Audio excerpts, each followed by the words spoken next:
Hello, my name is Bailey Hjelm, and today I will be reviewing the book Untamed, The Wildest Woman in America and the Fight for Cumberland Island, based on the book by Will Harlan about the life of Kara Ruckteschell. This presentation is for conservation biology at the University of West Alabama with Dr. John McCall.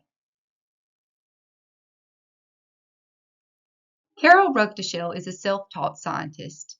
She has led an unconventional life, but her work as an activist to preserve the island's biodiversity and species of sea turtles is profound. The book Untamed, The Wildest Woman in America and the Fight for Cumberland Island is an inspiring biography that records Carol's adventurous life and explores her journey as a defender of nature. Carol was born in Rochester, New York, December 3, 1941. Carol has always had an interest in animals from a young age. One chapter of the book explores Carol skipping Sunday school classes at church to sneak feral cats meals of tuna. From a young age, Carol's parents allowed her to roam the neighborhood alone as long as she was home by 5 o'clock cocktail hour. She would ride her bike to nearby ponds to collect crayfish, frogs, and turtles. Carol's father shaped her early interest. She enjoyed shooting guns and tinkering with mechanical clocks and vehicles. Carol dissected roadkill and other dead animals as early as 6 to learn of their inner workings. She was fascinated by the anatomy and felt connected to the animals. In 1952, Carol's father transferred to Hawaii for work. Carol quickly fell in love with both the diversity of nature and culture. Tomboy Carol quickly became friends with the natives of the island. She spent her days tracking sea turtles and crabs and swimming in the ocean. Upon discovering her parents' disapproval of Carol befriending and dressing like the natives instead of the white children, her parents severely punished her. After a year in Hawaii, Carol's family moved to Atlanta after her father became manager of the Kodak processing plant. The new home sat with the Chattahoochee River and miles of forest land in her backyard. At 11, Carol was hiking miles to explore the river. Carol's parents only had one rule. She must be home by 5 o'clock cocktail hour. By age 12, she was allowed to partake in cocktail hour. She did not find companionship with her parents, but preferred the wildlife in the woods. Carol had an extensive collection of pets that she kept in the basement of her home in Atlanta. Her group of pets included baby possums, turtles, salamanders, black widow spiders, crayfish, frogs, and snakes. Carol especially loved snakes. During this same time, Carol went coon hunting with her father. She ran ahead of the other hunters and tried to get the coon to flee. Eventually, the hunters succeeded, and Carol developed the belief that the best way to honor an animal's life was to consume it and not let its body go to waste. During this trip, she also adopted one of the hunters' stray dogs named Catfish. Naming her pets after other animals became one of her traditions.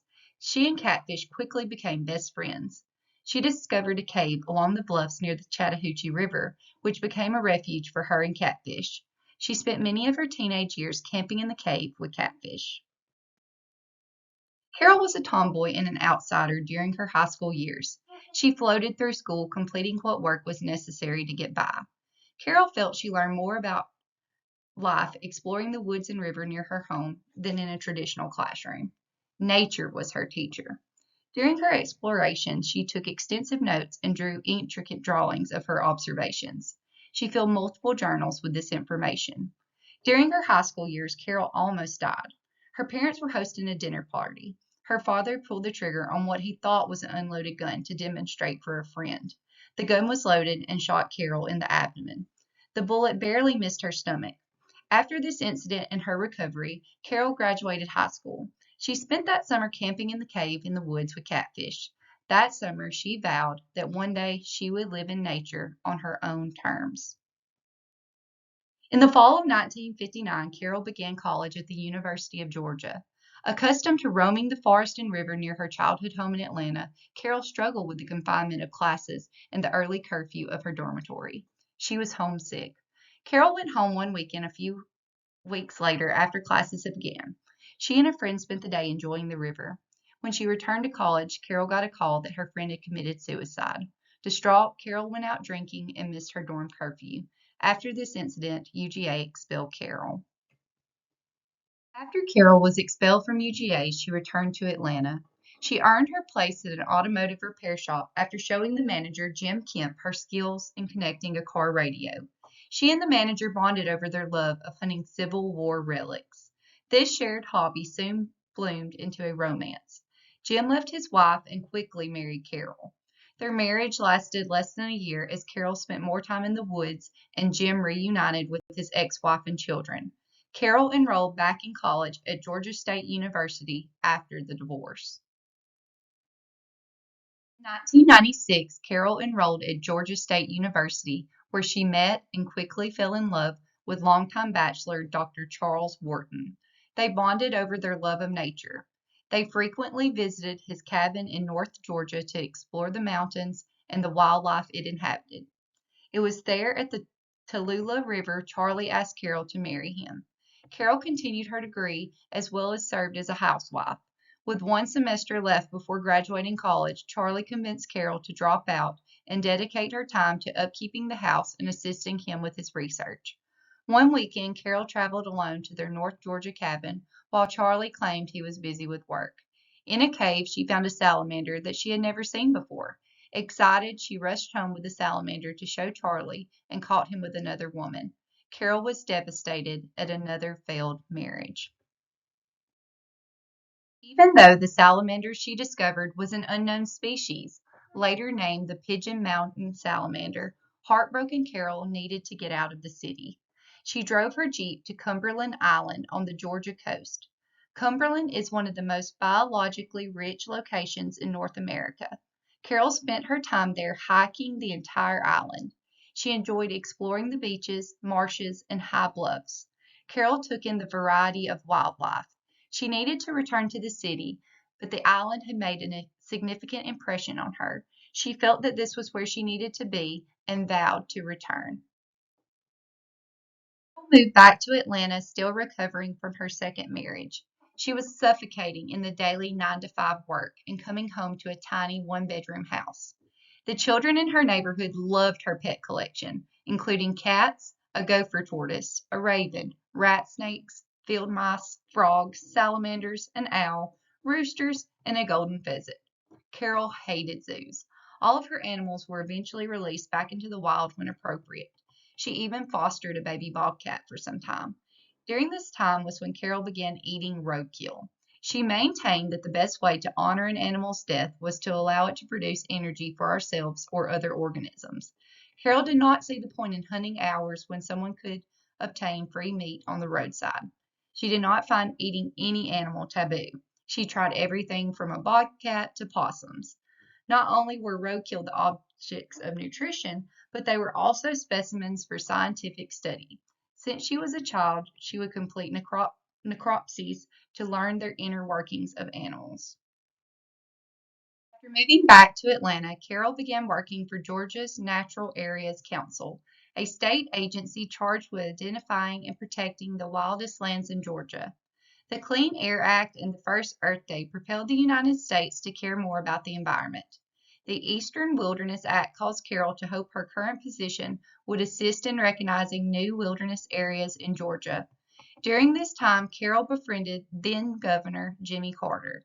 Carol discovered several rare and endangered species in the Chattooga watershed and acknowledged the river as a top priority among the Georgia natural area sites. Carroll's discoveries aided Jimmy Carter's push to get the Chattooga River into the federal Wild and Scenic River System. After the success of saving the Chattooga River, Carol hoped to also aid her home river, the Chattahoochee River, from development. She invited Jimmy Carter to canoe the river with her and her then boyfriend, John Pennington. John was an investigative journalist who had helped launch Jimmy Carter's political career when he discovered election fraud in the state Senate race. 10 years after this, Jimmy Carter became governor. A few months after this canoeing outing, Jimmy Carter signed the Metropolitan River Protection Act of 1973. When Jimmy Carter later became president, he also signed the law that created the Chattahoochee National Recreational Area. Carol was famous then and interviewed by many magazines, but did not like the limelight. She was offered a job as a property caretaker on Cumberland Island and fled the city quickly. Carnegie Steel was one of the leading players in the Industrial Revolution. Like other wealthy families during this time, the Carnegies purchased an island on the Georgia coast for their private playground. Tom Carnegie purchased Cumberland Island for his wife Lucy in 1882 for $75,000. At first, Cumberland Island was just a summer vacation home for the Carnegies, but several came to live there as full time as time passed. The women in the family throughout the lineage became considered the queens of Cumberland Island. Each had a passion for the island and its maintenance plans. Various heirs had built mansions on the island. Over time, most heirs sold their portion of Cumberland Island to the National Park Service. The only heir not to sell out to the National Park Service was Lucy Ferguson, who thought the Carnegies would be better stewards of the island than the Park Service. Lucy saw herself as the matriarch of Cumberland Island. Like Carol, she worked to defend and run the island as she saw fit. Her views and goals just opposed those of Carol.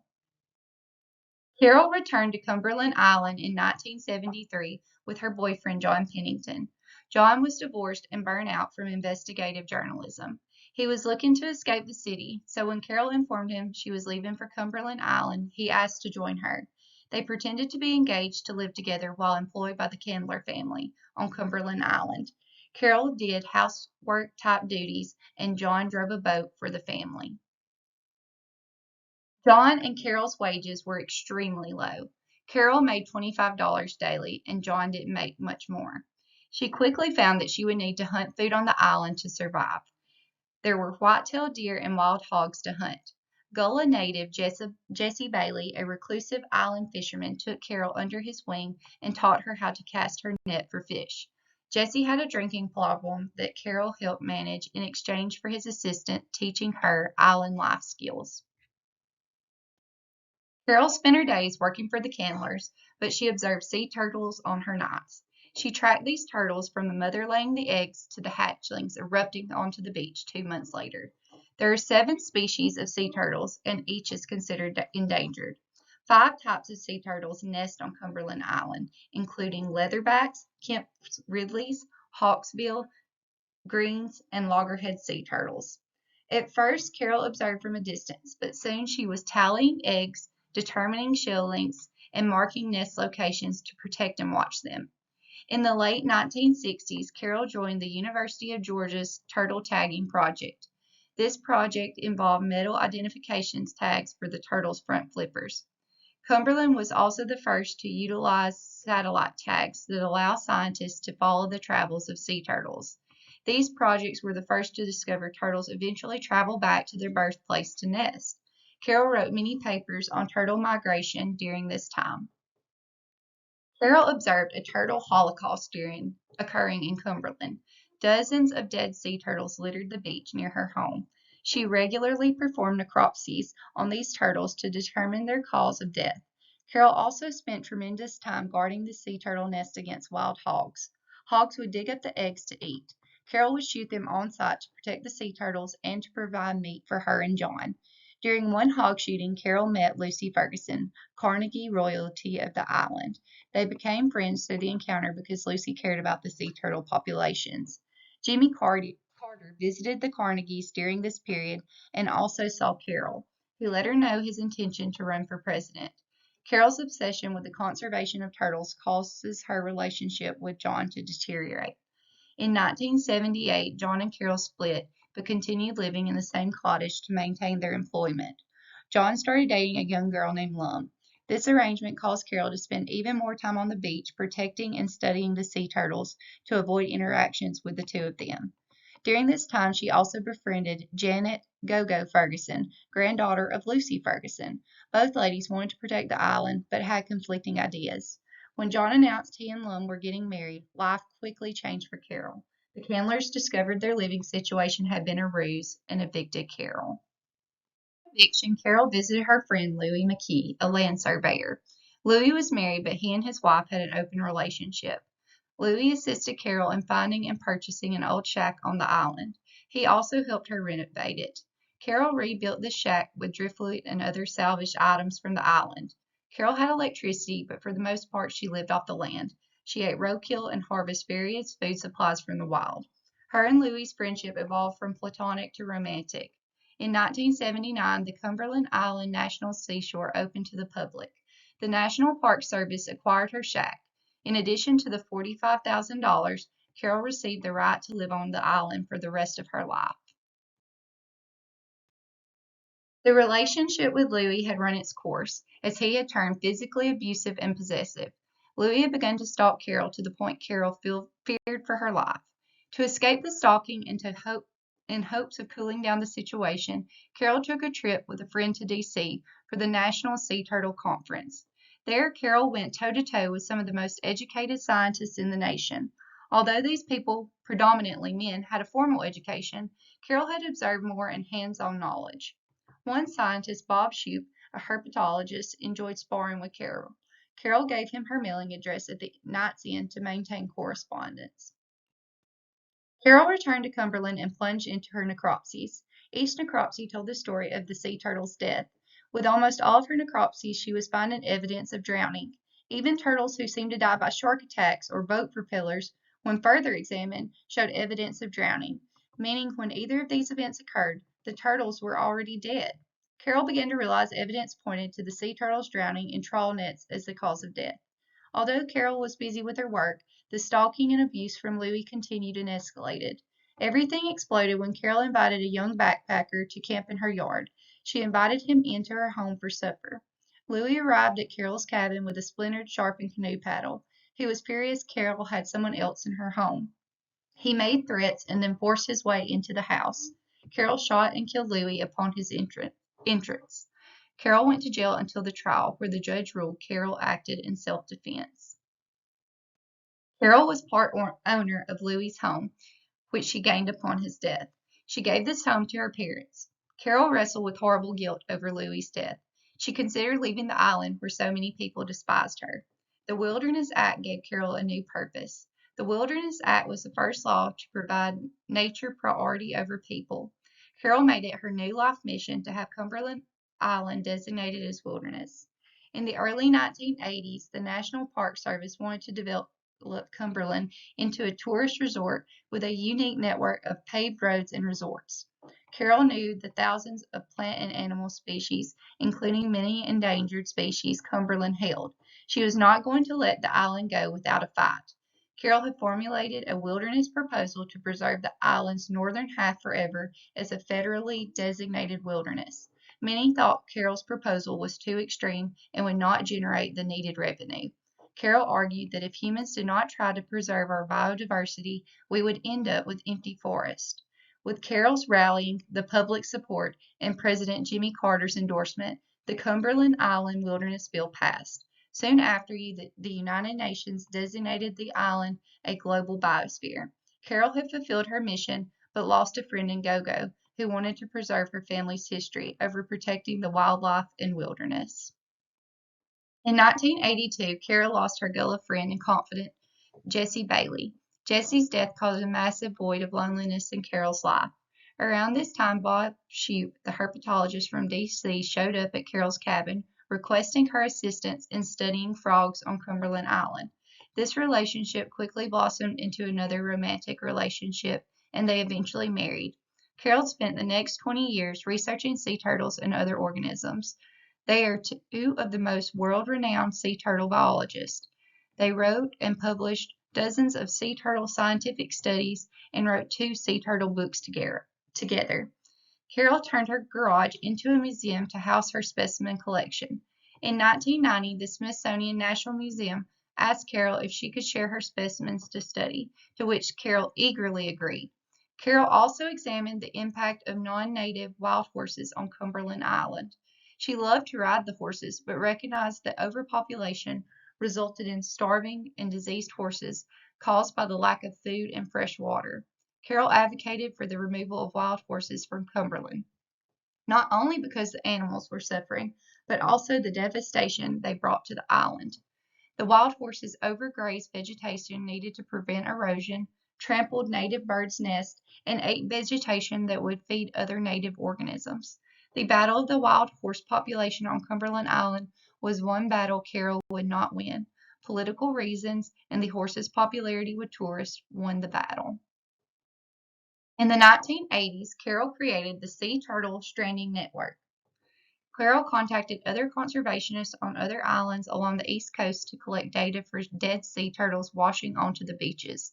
Shrimpers were upset with Carroll's research, because it had the potential to harm their business.